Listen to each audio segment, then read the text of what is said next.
Hello, one and all, and welcome back to Campaign 14, Dubious Claims. I am your host, as always, Varinity Void, and this here is part 11. We are in 1674. We're looking to possibly head into the 1700s in this very part, or at least make it to 1700 if we get that, if we go fast enough. And just a little bit of a foreword before we get started. If I sound a little bit more low energy today, if I don't sound quite as good as I usually do, or normal, it's because I have a little bit of a sore throat right now. I'm not feeling 100% right now, but I still want to record this. I still want to get this out to you, so I will be pushing through for the betterment of this campaign. Other than that, let us get started and read some national ideas. I do believe that because Cromna has been suffering lately, Cromna deserves a little bit of attention through reading their third and fourth national ideas. So, the third national idea of Cromna is isolation and peace. Seeking to keep themselves uninvolved in the affairs of the Nelters, the Talc, and the other Ocraudians, Cromners seldom ever venture out of their ancestral empire. It isn't strictly forbidden, but nothing particularly entices them to engage with their neighbors. Stability cost modifier, minus 15%.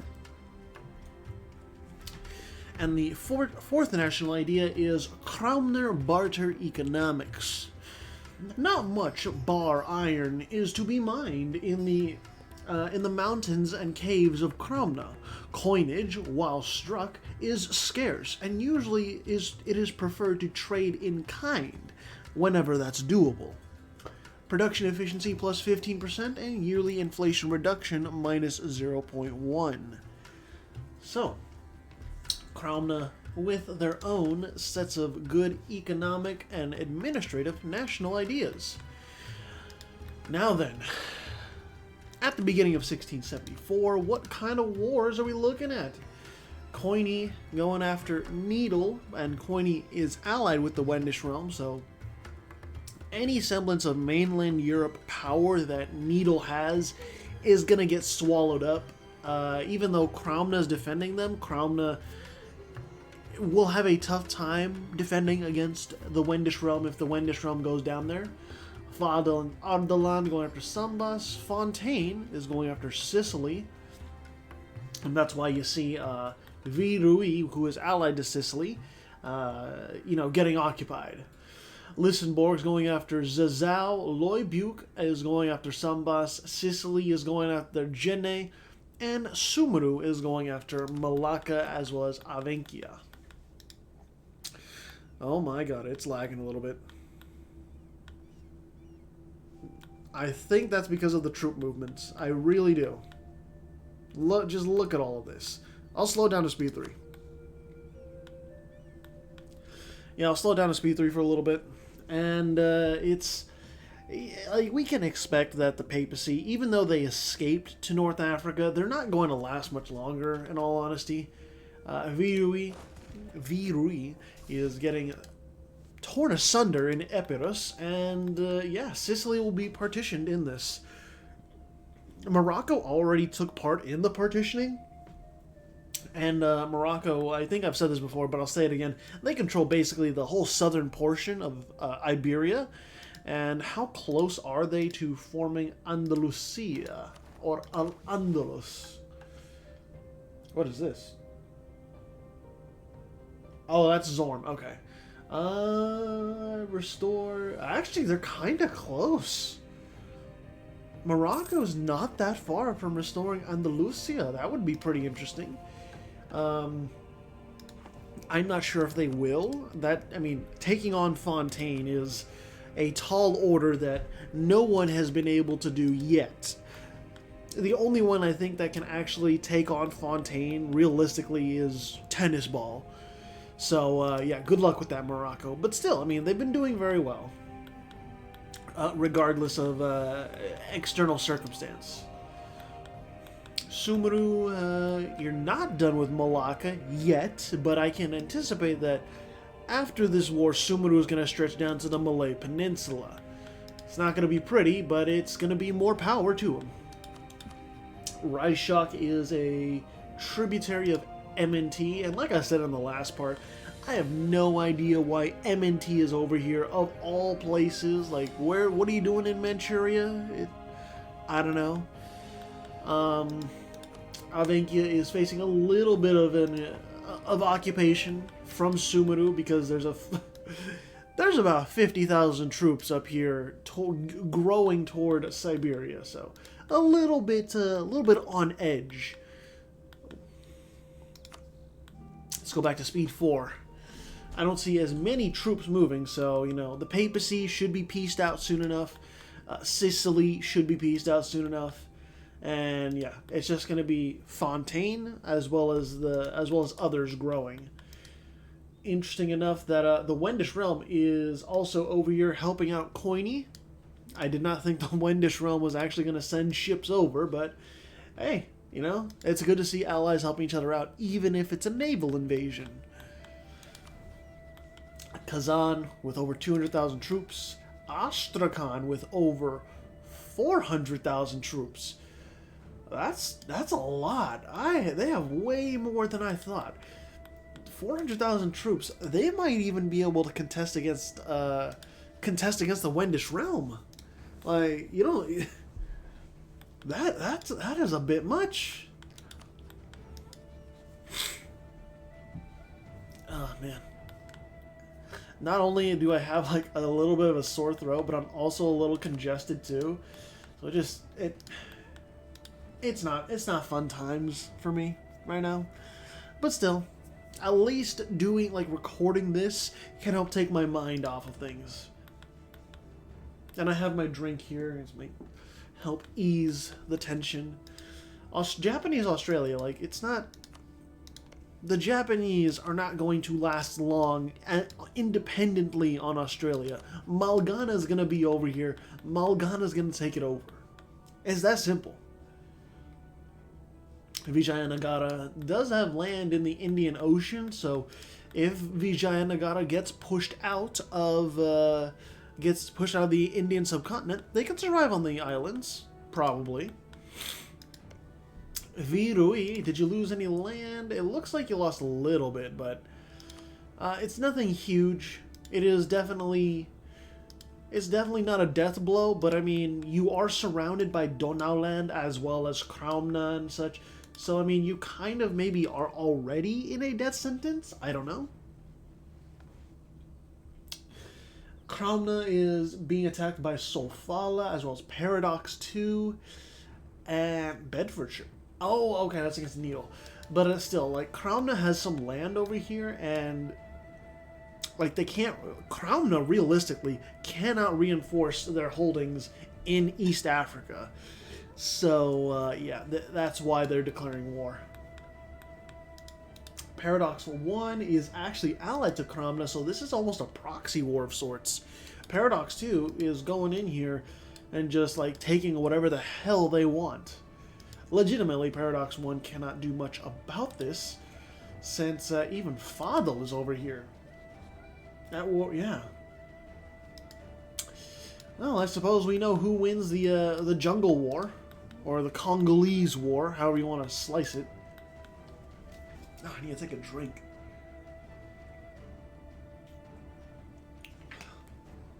Man, the water doesn't help too much, but it helps a little bit. It's better than nothing. Pontus is at war because Shuravia is going after Pontus. Yeah, just straight up.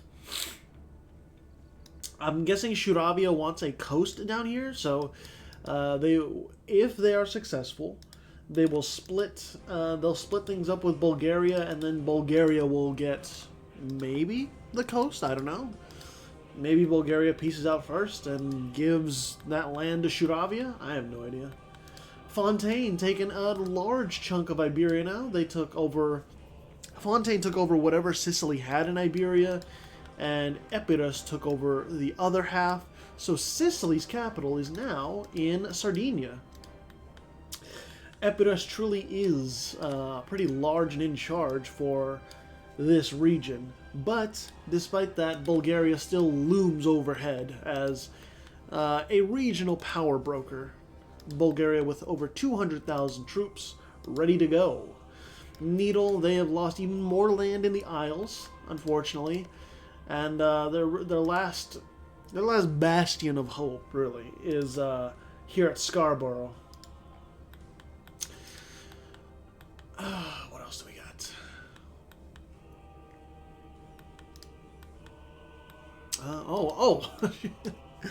Oh my goodness! Just look at this. Look how Sumeru is stretching all the way south. Ugh.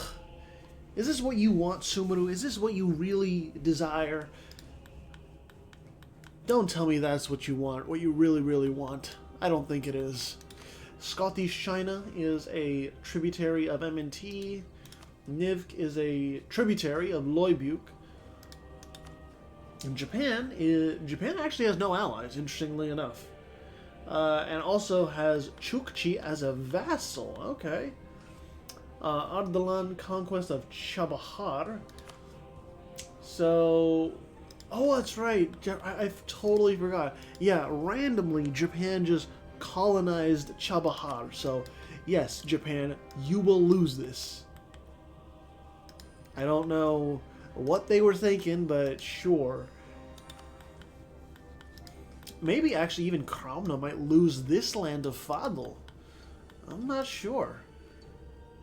And I just noticed this now. Maybe this happened earlier, but Kramna has been split in two in Europe. The province of La Spezia has been taken, so there are technically like two halves of Kramna right now. Interesting. Ionia, the Moroccan conquest. Oh. Wait, what? Oh, that's right. Okay, I'm sorry. Ionia's allied to Morocco. I thought they were at war with Morocco for a second. I was about to be very confused. Lissenborg with their land over here. Zazao is trying to clean up the coast, but honestly, you know, Epirus is down here with 60,000 troops, Zazao. I don't think you're going to last very long. I mean, yes. Zazao has more morale, but discipline goes in favor of Epirus, and also Epirus just has more troops in general. So I think we know which way the wind is blowing.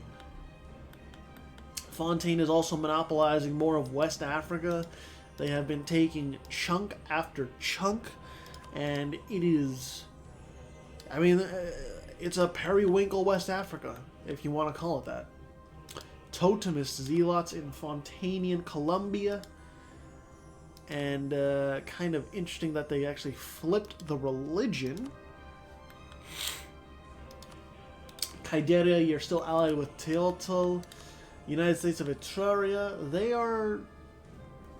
they're just holding on by a hope and a prayer. That's kind of it.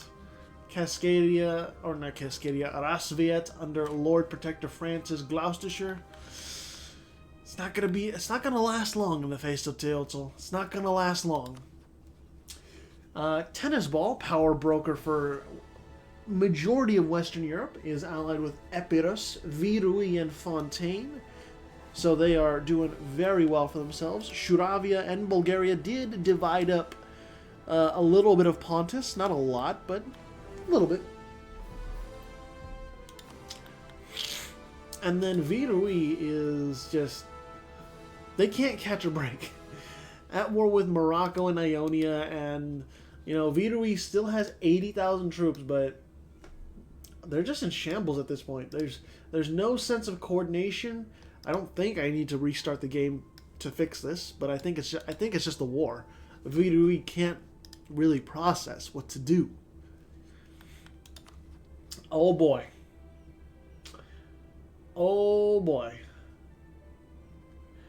Yeah. Tennis Ball has just said, you know what? I think that Kramna does not deserve to live anymore.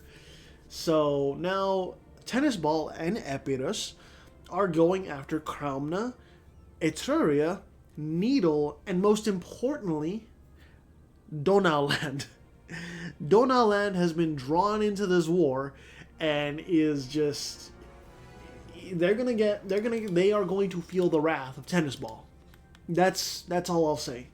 Because Kraumna, they don't have a military to defend themselves. They just empty land at this point. And Mondstadt is allied with Shuravia, so why are you at war with? I don't know. But yeah, Mondstadt is going to be invading Kraumna too. That's the long and short of it. That's what I was gearing toward. Yeah, I'm sorry, Kravens, but you know, Kraumna has lasted this long. It's been great seeing them last this long, but still, being religiously isolated, you know, being Coptic in a sea of Catholics and Protestants, not going to really end well, I think, from what I'm assuming. And yeah, this is how like the beginning of the end starts. Morocco still invading Sicily. I expect Morocco's going to take majority of this stuff in North Africa if they can, and they will just keep marching forth. Donauland is actually occupying a bit of Epirus. Did they get they got the capital. Arta has been taken. But even as they are doing that, you know, Tennis Ball is still over here. Let's see the quality differences real quick. Tennis Ball, okay, discipline is the same, morale favors Tennis Ball, tactics is the same. So very even, only a slight edge to Tennis Ball's armies. But even then, I really think that the green here wins out against the blue. That's just what I think. I could be wrong. Maybe Donauland somehow pulls it off and tires out the army of... maybe Donauland tires out the army of Tennis Ball, but I could be entirely wrong. Meanwhile, elsewhere, there's a huge fucking war in Asia. One that we've been waiting for. And this is just straight up Loibuk laying down the law, saying, Sumeru, it's time. Fuck you. Let's go to war. On the side, by the way, just going to mention it, Fadl and their allies are trying to partition more of Pontus. And Astrakhan is going after Yugra in Siberia, so consolidating more of that region. Also, Fontaine is consolidating more of West Africa by going after Zazao. And Teotl is, indeed, trying to finish off Etruria. So with that being said, yeah, this is a big war. I'm going to show you Sumeru's diplomatic map mode. They are facing Loibuk in the east and the Timurids in the west. So the Timurids are going to be putting steady pressure on Sumeru. Meanwhile, Loibuk is going to be fighting tooth and nail across this huge border. And I'm really not sure who wins this. Sumeru on paper has the larger army, but they have absolutely no manpower. Meanwhile, Loibuk has a smaller army, but has a little bit of manpower. We shall see what happens here. I also don't know the army qualities either. When I see a battle that I can click on, I will look at that. But for now, at least, it looks as though Loibuk probably has the shorter end of the stick, I imagine. But, okay, let's see the quality. Discipline massively favors Loibuk. Morale is about the same. Tactics clearly favor Loibuk.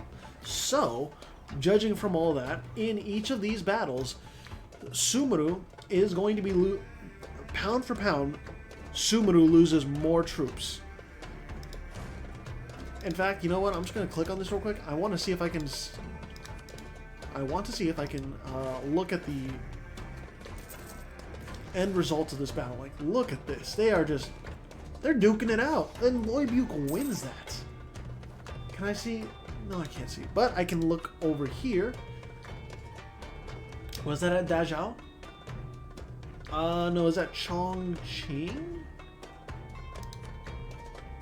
Yeah, there you go. So at Chongqing, Loibuk was at a more than 2-to-1 disadvantage, and they still won that battle decisively. So Sumeru, they're going to be in some trouble here. It's not looking good in terms of the man-to-man matchup. And keep in mind, like I said before, Sumeru does not only have to worry about this front with Loibuk, they also have to worry about what the Timurids are doing over here. There's 2 forts that are one over here and one over here that are about to be taken, and then a third over at Keta. Once Keta is taken, as well as the other 2, those other 2 just got taken, you know, the Timurids are going to be able to pour through into the Gangetic Plain and just do whatever the hell they want. You got forward troops advancing into Rajasthan. Keta is now down. What's stopping the Timurids from pouring in? What is stopping them from pouring in? Sumeru has some contingents that are going back to the west, but even then, Sumeru knows that they need to contest all of this border with Loibuk as much as they can. Loibuk, they lost a few forts early on, but they're retaking them astonishingly quickly and also winning battles. The initiative is slowly turning toward Loibuk as we speak. Alright, I'm going to go pause it real quick, look toward Europe, and as I said before, Donauland, yeah, they are starting to cave. Tennis Ball is doing as I suspected and just running over Donauland with some ease, because Tennis Ball has over 300,000 troops left, and Donauland has about 150,000 troops left. And the capital is also under siege. I must give credit though, Donauland is fighting it till the very end. This is a valiant defense, but it is a futile defense, unfortunately. So there is peace right there. Kramna concedes and they lose a little bit more land. There's now 3 pieces of Kramna. Oh no, I'm sorry. There's still 2. There's still a border here. But Tennis Ball, I don't know. They're still gonna... what's it called? Tennis Ball is still going to annex land as far as I'm concerned. And I don't know if they'll have any mercy. I really don't know. I would doubt it. Also, Pontus lost even more land. Ardalan grows, Fadel grows, and so does Astrakhan. I'm going to take a sip of my drink.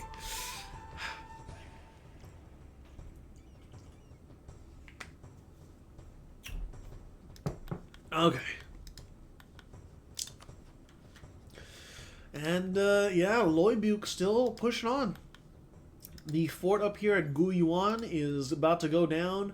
Sumeru fighting as hard as they can, but it's just not enough, and they lose more and more battles, allowing Loibuk to just proceed forth as if nothing is wrong. The capital of Sumeru, in fact, is under siege. Delhi is about to fall. Sumeru is absolutely not, like, they're folding. You are seeing the giant of the Indian subcontinent fold before your very eyes, ladies and gentlemen. Now, it is not a spectacular, like, fireworks level collapse or anything where there's rebels everywhere. No, it's not like that. But this is just showing how much of a quality difference there is between the two superpowers of Asia. Sumeru is recruiting as many troops as they can, but legitimately, it's not going to be enough. Peace is had, and Loibuk has a little bit more land within the Chinese region. Because keep in mind, Loibuk still has the Chinese warlord government reform, or has a Chinese kingdom reform. So they still have cores from when they were occupying Louis de Gare, but could not take that land. So you can expect another war in the future where Loibuk and probably the Timurids go forth. In fact, the Timurids, they gained some land too. Loibuk was not selfish. Keta as well as Kozdar were gained for the Timurids. This does not hamper the ambitions of Sumeru though. It is, for right now, to them it is a small loss, whereas they can still bully the Southeast Asian powers like Lan Na. Lan Na used to be really fucking big, and then Sumeru came through and bulldozed a bunch of stuff. So that is that. Malgana still over here. Japan is coming over here with their vassals and saying, Malgana, what the fuck are you doing? You're oppressing the Japanese people. I'm gonna come and kick your ass. We'll see if they actually do that. Because I'm not sure about the army quality of Malgana versus Japan. I have a feeling Japan is better off, but I could be wrong. Also, Scottish China is trying to escape to the Pacific. Not sure how well that's going to go, but sure. Sumeru trying to take out their frustration against Kamai, and they do. I'm not sure if that will really pan out in the end. Oh my goodness, I need to stretch before I can proceed on. 1687. So Sofala is going after Paradox 1, Epirus going after Pontus, Avenkia as well as Malacca and Niv going after Mori, Fadl going after Sambas, Fontaine going after Paradox 1, and Ionia going after Paradox 1. Japan going after Malgana, like I said before, and you know, people are still picking on Kraumna because Kraumna is just, it's up for the taking. I don't like saying that, but at this point I can't deny the facts. The surrounding powers just think of Kraumna as, hey, there's free land here at this point. And Kraumna just doesn't have much of a military to defend with. And you know, Kaideria in South America still consolidating. Fontaine also consolidating as well. You know, they have a huge amount of land here in West Africa. I don't think Zazao is really going to be able to stop them. So, yeah, it's unfortunate, but that's just how the cookie crumbles.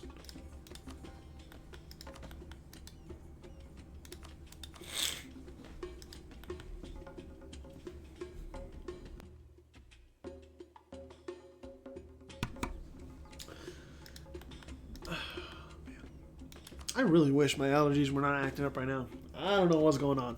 I took my allergy medication like a couple hours ago. I just hope it kicks in at some point.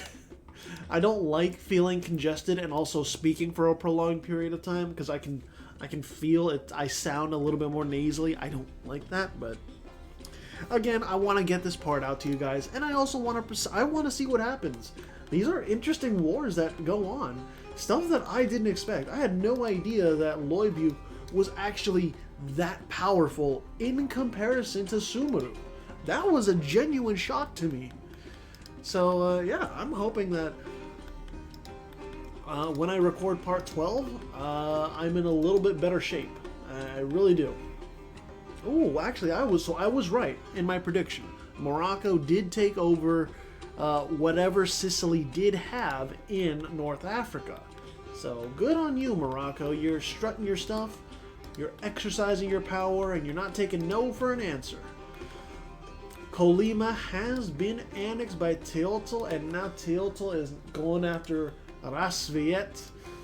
It's looking like the communists are on the way out, more or less, because Rasviet just can't muster up anything.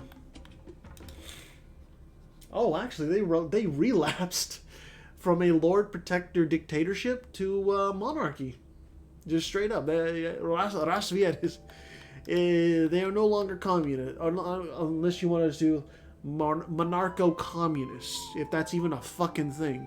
Knowing the internet, though, yeah, monarcho-communists are probably a fucking thing. I don't know. I don't delve into TNO. I don't deal with Kaiserreich. I don't deal with MNT or any of that bullshit. That's all beyond me, and I don't want to ever dive into that stuff because Hearts of Iron 4 is beyond my pay grade. I tried it once and I did not like it. I'm not going to try it again. No thank you. Kyderia is now just straight up saying, I want in on Etruria, but like, let me get a slice of that. Teotl, Rasviet, Virui going after Kraumna, and yeah. None of these wars are all that surprising, but Japan going after Kamai, which is a tributary of Loibuk, or no, it's a vassal of Loibuk. That's interesting. Japan, that's very interesting. You really want to wake the dragon, do you? And it's an imperialist war. So that means Japan wants the capital right here at Calthara. Japan, I'm going to say good luck taking it. Take it from the bold gold hands of Loibuk. I hope you try. And then, you know, because Loibuk is able to win the naval engagement, or engagements, you know, they might do a naval landing on Japan. What are you going to do if they do that, Japan? Ardalan is actually over here in Taiwan. Interesting. Japan is also facing off against Sumeru. There are crusades and holy wars going on everywhere. What is going on? I guess religious fervor is still well and truly alive in the 1690s. Like, this is news to me. Actually, Donauland, did Donauland? They lost a little bit. Donauland lost like 1 or 2 provinces to Tennis Ball, but Tennis Ball still, they took the majority of the land away from Kraumna, and now Tennis Ball almost reaches down to the Mediterranean Sea. Think of them as like a weird sort of Belgium Lotharingia kind of construct. Actually, you know what? That would actually be a sick submission set for someone to do, like, for next campaign. If someone wants to do like West Francia, Middle Francia, and East Francia, I think that'd be a banger idea of a set of submissions. But I'm not gonna force anyone to do it. Of course, it's just an idea I throw out there. That's a really nice province. Raska's 33 development. That's solid. Sofia 34 development. Nikopol at 34. Vratsa 21. Branicevo at 32. These are solid provinces. What's Venice at? 16. Wien is at 38. Up here, Dunkirk is at 41. 34 for Calais. Man, there's a lot of good development. In fact, if we look at the development map mode, we got a lot of good stuff. 39 development over here. And then Asia's a lot more up and down. Of course. Kind of expected it. Africa's looking pretty good, where there's been a lot of consolidation, like Zazao, Paradox 2, Sofala. And then in Semyon as well. Semyon's been doing very well. Fadl's been developing too. Kazan actually has a huge amount of development. Over here at Yaroslavl, 39 development. Over here at Bulgar, 40 development. Good shit. And in the Americas too, Teotl's been doing their thing, but there's still a lot of spread with non-developed provinces. Kaideria's been doing their thing as well. What's the capital of Kaideria? It's right here, and it is 23 development in the middle of jungle. Not too bad. Oh, you got Fontaine. You may want to clean this up. You got some separatists over there. It's not too good. What other wars do we got going on? Anything big? Not entirely. Kind of low-scale wars. Astrakhan still pushing through into Siberia. These borders are a little suspicious, but you know, I suspect Astrakhan and Avenkia will clean this up in due time. And it's all still Tengri up there. Cool. They have not conceded. Korea, they are still just chillaxing in southern China as a tributary of Japan. I'm not entirely sure they will break away from Japan anytime soon. What's the Liberty Desire? It's 11%. It's not a lot. So, oh my god. Sumeru, you have almost 1,000,000 troops. Are you over budget at all? No, they're not. They're not over budget at all. Holy shit! I mean, your army quality is pretty shit. It's not good at all, but I mean, at that point, you have almost double the amount of forces as Loibuk. Holy shit! That is intense. I did not think that Sumeru was able to flex that much. Man. Also, Oman, what are you doing over here? Of all the places to go, Oman, why Sumatra? Is it because of the spices? Do you want to spice up your food? Is that it? It might be. Ionia going after Pontus, trying to take what land is left. And then what else? Tennis ball, you doing anything? No. Coiny still going after Needle, but I mean, I don't really think. Oh, actually, the Wendish realm is involved with this. Hold on, wait a minute. So the Wendish realm is at war with Bulgaria. Okay. That's kind of interesting. I did not think that Bulgaria would actually go to war with the Wendish realm at any point.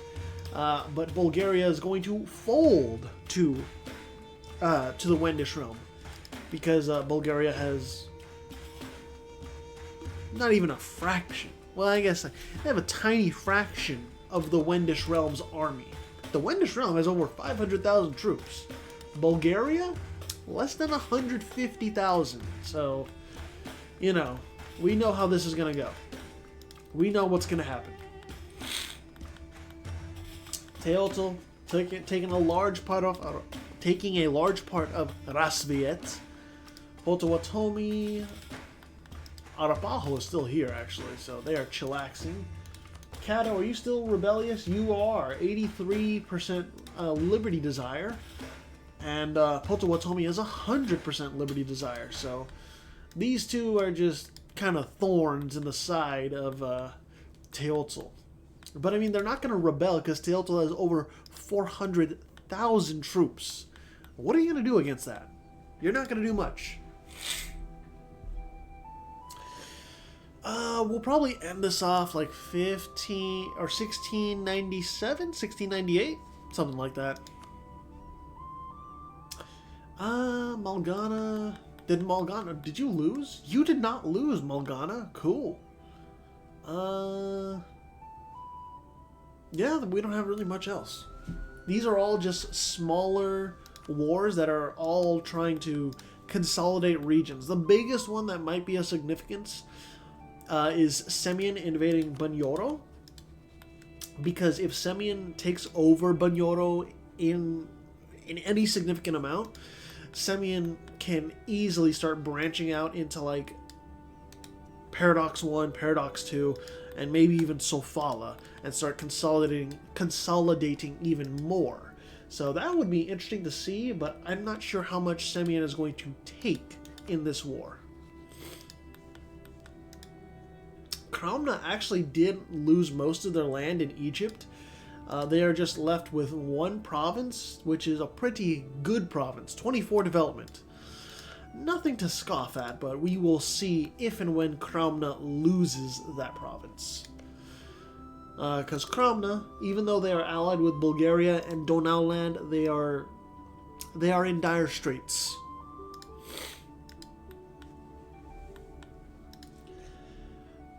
What else do we got? Astrakhan, over 500,000 troops. Kazan, 400,000.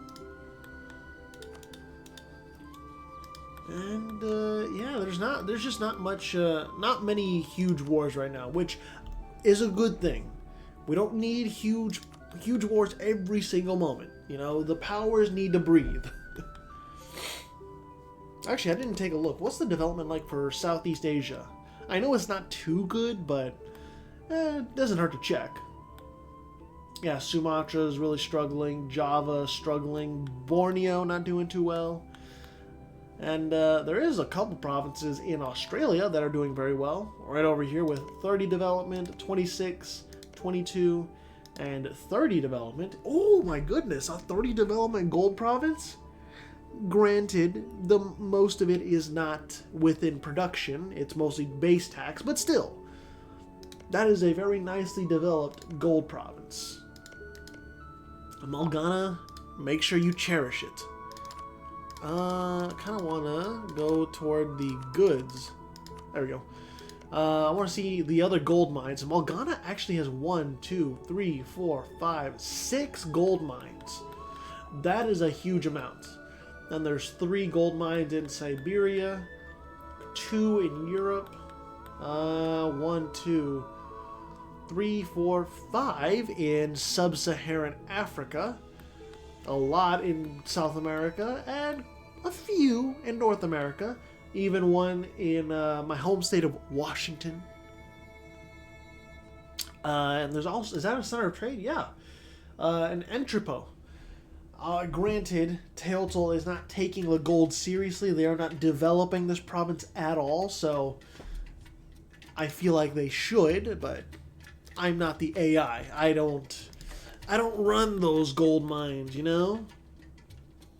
I didn't even notice this until now, but Teotl is actually, like, legitimately cut up the land of Etruria, because there's multiple pieces of Etruria now. There's not really any hope, unfortunately, for Etruria. I wish there was, but unfortunately there isn't. More people going in on Kraumna. Again, it's partition. It is now a partition. Timurids are going after Oman, Semian, and MNT. So Timurids could actually consolidate quite a bit of land here against MNT. And then you could have, what's it called? Someone or some power taking land away from Semian. I'm not sure, that may be a little bit of a stretch, but it could happen at some point during this war. I'm not sure.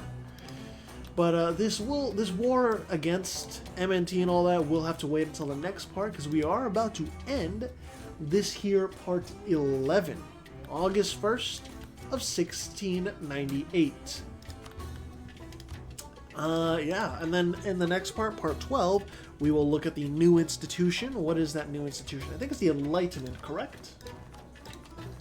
Yes, it will be the Enlightenment. So that'll be some good stuff to look at.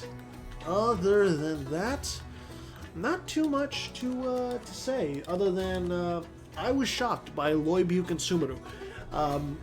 Excuse me. The next war is by no means guaranteed to go the same way that this recent war between the two went, but it does show the quality differences, at least, between the two armies. Other than that, let's go ahead and look at that leaderboard. In first place is Teotl, in second place is Sumeru, in third place is Loibuk, in fourth place is Fontaine, in fifth place is Tennis Ball, in sixth place is the Wendish Realm, in seventh place is Kyderia, and in eighth place is Coiny. That'll be all for now. Thank you all so much for watching. I'll see you in the next part.